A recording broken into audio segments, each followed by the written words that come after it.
Why should the black man in America concern himself, since we've been away from the African continent for 400 years, 300 or 400 years? Why should we concern ourselves? What impact does what happened to them have upon us? Number one, first you have to realize that up until 1959, Africa was dominated by the colonial powers, and by the colonial powers of Europe having complete control over Africa, they projected the image of Africa negatively. They projected Africa always in a negative light. Jungles, savages, cannibals, nothing civilized. And naturally, it was so negative until it was negative to you and me. And you and I began to hate it. We didn't want anybody to tell us anything about Africa, and much less call us an African. And in hating Africa and hating the African, we ended up even hating ourselves without even realizing it. Because you can't hate the roots of a tree and not hate the tree. Here, at this final hour, in this quiet place, Harlem has come to bid farewell to one of its brightest hopes, extinguished now and gone from us forever. It is not in the memory of man that this beleaguered, unfortunate, but nonetheless proud community has found a braver, more gallant young champion than this Afro-American who lies before us, unconquered still. I say the word again as he would want me to, Afro-American. Afro-American Malcolm. Malcolm had stopped being Negro years ago. It had become too small, too puny, too weak a word for him. Malcolm was bigger than that. Malcolm had become an Afro-American, and he wanted so desperately that all his people would become Afro-Americans too.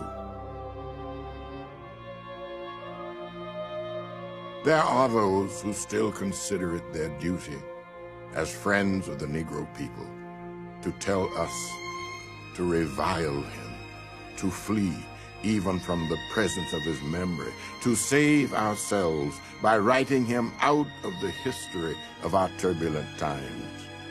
And we will smile.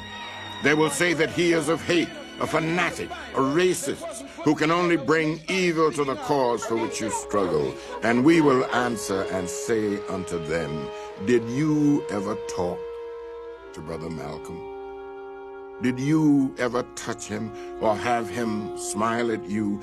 Did you ever really listen to him? You haven't done the right thing. Was he ever himself associated with violence or any public disturbance? For if you did, you would know him.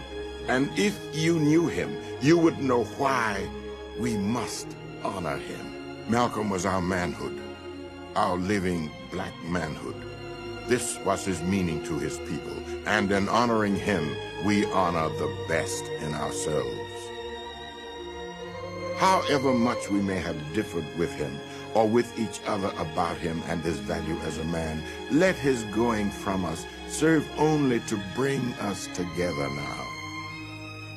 Consigning these mortal remains to earth, the common mother of all, secure in the knowledge that what we place in the ground is no more now a man, but a seed, which after the winter of our discontent will come forth again to meet us, and we shall know him then for what he was and is, a prince, our own black shining prince, who didn't hesitate to die because he loved us so. And so today, May 19th, we celebrate Malcolm X's birthday because he was a great, great Afro-American. And Malcolm X is you, all of you.